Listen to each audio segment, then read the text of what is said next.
Sandy Cran has started a new life. And even after a month of going to college in New York, she still feels every morning it is all a wonderful adventure, different from everything she's ever done before. Because Sandy is just beginning, she is especially aware of the people around her, especially conscious of the enormity of the world ahead of her.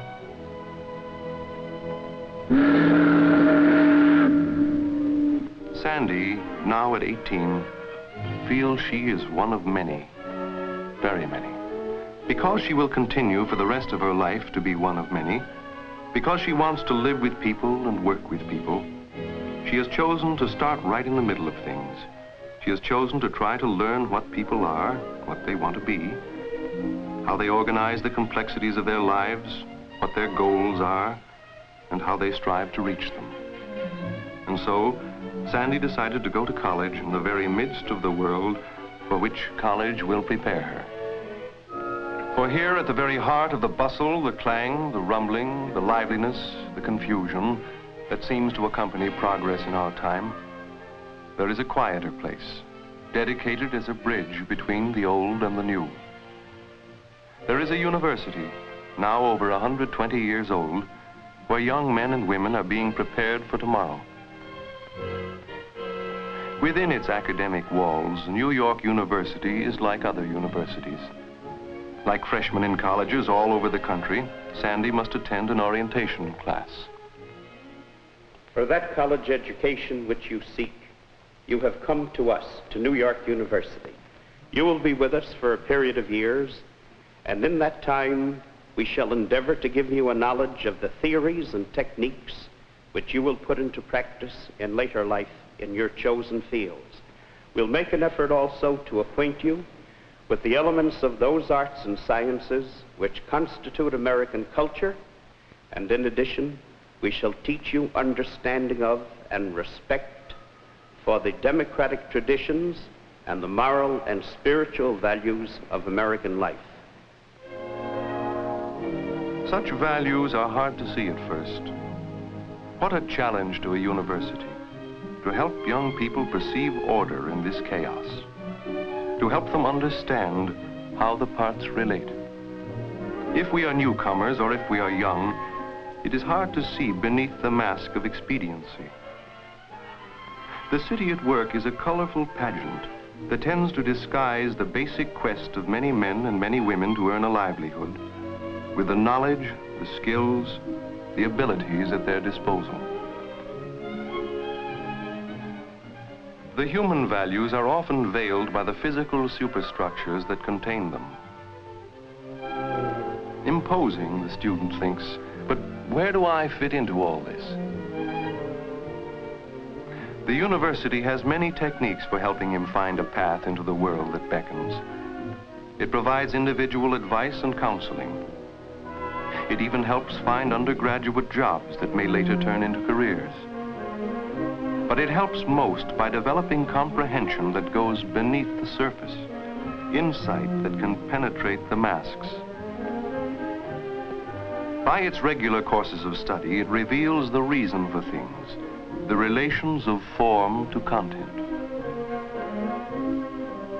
The rhythm of New York University life isn't syncopated to match the tempo of the city, but somehow the reality of the surroundings enters into the atmosphere of the classrooms. On the shaded lower half, so we see that unity is a fundamental property of living things. Lights, please. There are those who say there is an analogy between these insects, unitedly performing the task laid down by their structure, and the cells of a living body toiling for the greatest good of the whole. Why aren't human beings like that? It seems to me that ants and bees have better sense than we have. Well, many people have thought that. If unity is so important, they say, why not model human society on the beehive? Because it wouldn't be any fun. All they do is work. Yes, but on the whole, theirs is a very peaceful society. The sense of unity in bees and ants is quite a contrast to the very rugged individualism of the tiger or the chicken hawk. Doesn't nature provide another alternative? As a matter of fact, it does. There's the penguin. The emperor penguin appears instinctively to combine respect for the individual with a high degree of social unity. But we should remember that lower organisms, especially the bees and the ants, have little capacity for changing their living conditions. Man, in contrast, has great flexibility for development of his environment. This gives him unlimited potentialities for improving his living conditions. Are there any questions? But the students at the university have as their first task the business of improving themselves. They come from all parts of the state and from most other states of the Union. Indeed, from most of the countries of the world, each bringing something of his own to add to the richness and variety of the student body. Metropolitan, and therefore cosmopolitan, the social atmosphere of the university tends to break down the barriers that often exist between races, creeds, or economic classes. NYU students working together, often eating together, fall naturally into habits of spending leisure time together, or into taking part in the interfraternity, interclass, and intramural athletic programs.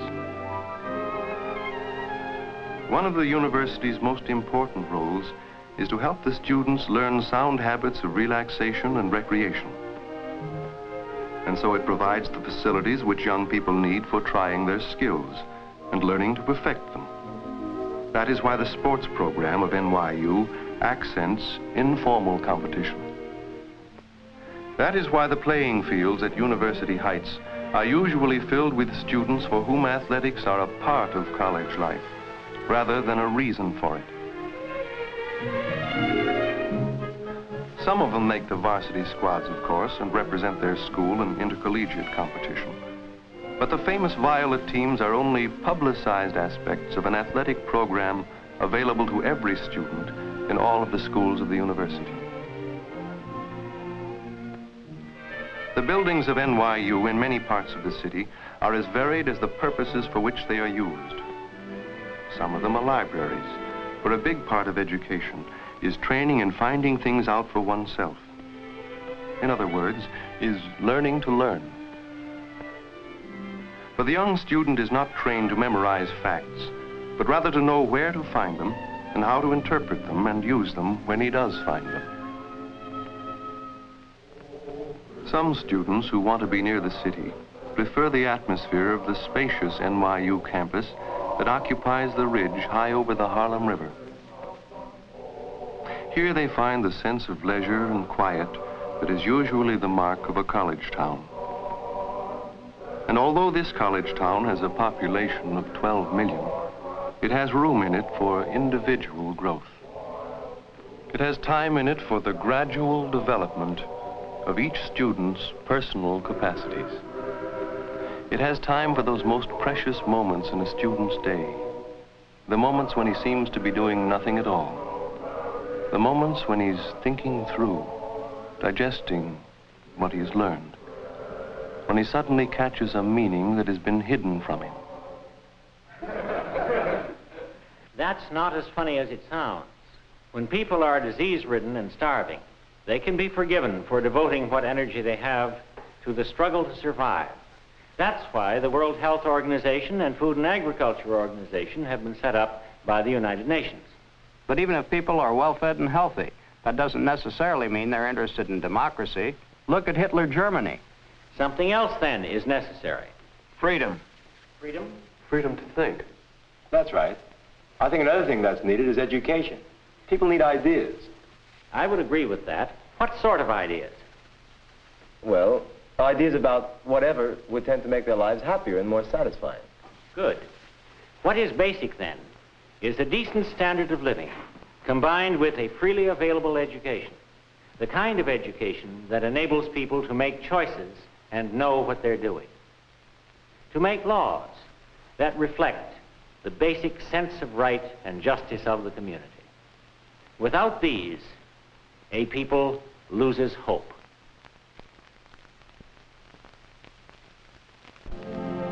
And once Al is aware of the importance of such hope, he can recognize it in the life around him, even when it is hidden by the traditional banter with which American undergraduates disguise their serious thoughts. Tom is an engineering student.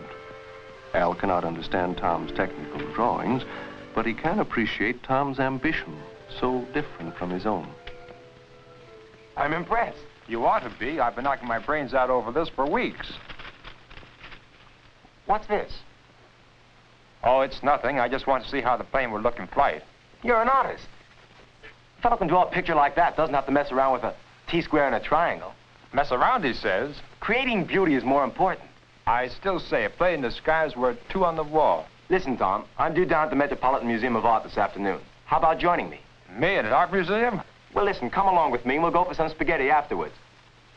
Okay, you win. I guess I can look at the Da Vinci's. He was a good designer, too.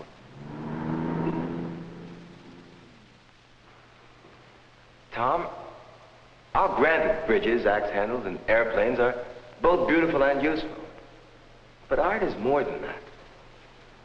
Art expresses ideas and emotions, hopes, fears, and visions. Peter Bruegel painted this picture, well, because he loved people and loved life. And he wanted to convey his feelings to others. Well, I guess you're right, Al. But the guy who invented the harvesting machine did a lot more for the farmers, in my opinion. Fortunately, perhaps, Al and Tom will continue to disagree. Their very difference is a bond between them and adds a new dimension to each. That is why the university feels so rich in the diversity of her sons and daughters. The founders dreamed, well over a century ago, of a private university for all the people. They meant all creeds and all classes. They meant all gifts and all talents. They meant all the diverse arts by which man lives and adorns life. The university they had in mind, like the city it was to serve, would give youth a chance to develop its own strengths rather than be pressed into tight and arbitrary molds. And so, Al, the undergraduate majoring in political science, becomes Al, the law school freshman. The move from one faculty to another being no more abrupt than the physical move from one building to another. Tom, the engineering undergraduate, is similarly transformed into Tom, the graduate engineering student. In his case, he has not even changed buildings, for several of his senior elective courses had been held in the famous Guggenheim Aeronautical Laboratory. Now he's going on to more advanced work, to problems of theory and design, to the subjects for which he has had a special flair. Graduate work is already a start of what will probably become his life's work. And this is just as true for the students of dentistry, or the students in the School of Medicine. They have come from colleges all over the country, but they are soon at home at NYU, and in the city where there are facilities and opportunities for research that would be impossible in almost any other community in the world. Many of the students in NYU's graduate schools are already professionals in their chosen fields, but want to go on improving themselves by taking courses under well-known experts. In fact, this is almost the rule for the thousands of students who use the university at night. These men are bankers during the day, but they come back to class at the Graduate School of Business near Wall Street 2 nights a week to listen to leaders in the world of management and finance, to learn the principles that underlie their daily activities. But Washington Square is still, in a sense, the center of university life. The Washington Square of Mark Twain, of Henry James, of O. Henry. It is like a campus nowadays, re-echoing to talk of cosines and of Alexandrine verse. What was once the center of the country's cultural life is still the center of a smaller, more concentrated intellectual pattern. Washington Square has changed with the times. As the society Edith Wharton once wrote about declined, new people came to live in the Greenwich Village that surrounds the square, and the university has become part of the new community life as it was part of the old. Sandy is a senior now in the School of Education.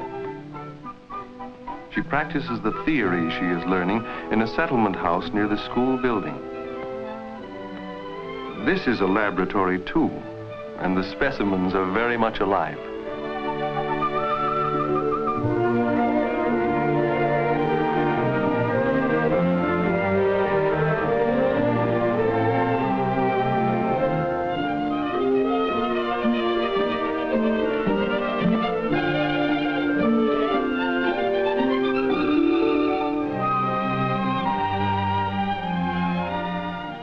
Sandy is both a student and a teacher, as she plays an active part in community affairs.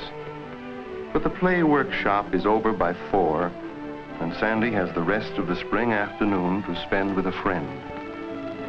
There's always something new to discover, to think about, to talk about. The ordinary activities of daily life become part of a fiesta in the vivid atmosphere of the village. Here is the color, the charm, the unexpected that we seek out and enjoy in Rome or Paris or New Orleans. This is the culture not found in a classroom, for it must be kept vital by the people who live it day after day. In such an atmosphere, the arts flourish and learning is respected. Paintings and books are natural elements of the scene. So you don't pass a counter without instinctively going over the titles. Often you are rewarded beyond expectation.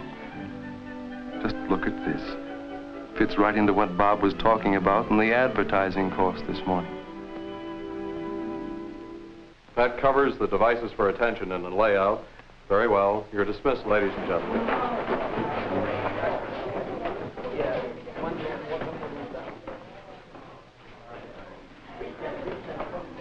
Dr. Sperry, could I talk to you for a moment? Of course, Bob. What's on your mind? This. I picked it up at a second-hand bookshop yesterday. In Cartier-Latin. April 1898. Say, this is a real curiosity. So you plan to quit New York for Paris in the spring? No, it isn't that. I just like what they've done with the ads. Oh, I see. Well, not bad. Sentimental. Beardsley without the decadence. Dr. Sperry, I think they tried to do something pretty important. By having the ads designed by the same artists who did the illustrations, they gave the whole magazine a unified style. I wonder if it really is unity. It seems to me the unity is superficial. It may be that the fashion of the costumes and the drawings just gives the effect of unity. I think it's a terrific idea. A modern magazine with really modern designs and illustrations that achieved unity would be a sensation. Well, why don't you do something about it? Why don't you make a project out of it? A project? Yes. Do some research. Get some real answers to some real questions. What sort of questions? Well, for instance, you can make a poll of a cross-section of the public. Find out what they'd think of the idea. You mean walk up to people on the street? No. Go and see a couple of advertisers and see what their reaction is. Get some costs. Why'd I ever go near that bookstore? And when you get your layout finished, I'll send you up to see Mr. Coles at Look magazine. I'm pretty sure he'll give you an honest opinion of what he thinks of it. Thanks, Dr. Sperry. Thanks a million. Fine. Bye, Bob. Let me know how it works out. Bob's project is in the nature of an experiment, and like Sandy, he has the city as a laboratory in which to carry it out. It is hard to say what makes going to college in a big city so stimulating an experience. What gives the students the feeling of being in touch with the world rather than just learning about it from a distance? For one thing, since their campus has almost no physical limits, they live for 4 years in an endless series of changing environments, each complete, each different. But more than that, there is the day-to-day proximity to the people of the city, the people who are all peoples, the people who are intelligent and dull, rich and poor, selfish and kindly, serious and gay. It is because of the variety of its people that the city helps us to develop new tastes, tempts us to try new experiences, enables us to enjoy ourselves in new ways. The city, often called an education in itself, is even a more satisfactory educational experience when it is tied to the disciplines of formal learning, when it is the workshop where we see the ideas and theories applied to life. Economics is not dry when it has to do with real things that people want to buy or sell. Sociology is meaningful when populations become people. Culture comes alive when it is expressed in the dramatic terms of the theater. This is fun, but it is also language, communications, philosophy, anthropology. When we laugh or cry or are intrigued, we are also learning. the city can be a great arena where we comprehend the social forces that are analyzed in the lecture hall. Bob was at the familiar meeting place a few days later, but in a different mood. Hi. Hello. What are you doing here? Waiting for you. What's the matter? Why so glum? I got turned down. They think the idea smells. About the unified ads? Yeah. I went to 2 magazines. They didn't laugh at me or anything, but they gave me plenty of reasons why the idea was no good. Oh, that's a shame, Bob. I really thought I had something. Worst of it is, I have a date with Sperry this afternoon to tell him all about my glorious triumph. Say, will you come along and back me up? Sure I will. Not that you need it. Oh, don't I?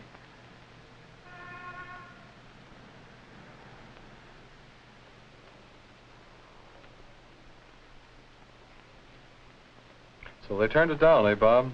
Oh, they were nice enough about it, though. They certainly should have been. It's a nice layout. They said so, too. But they told me I was kind of neglecting to see that advertisers are anxious to make people like their product, not the magazine. Well, you can't blame them for that, can you?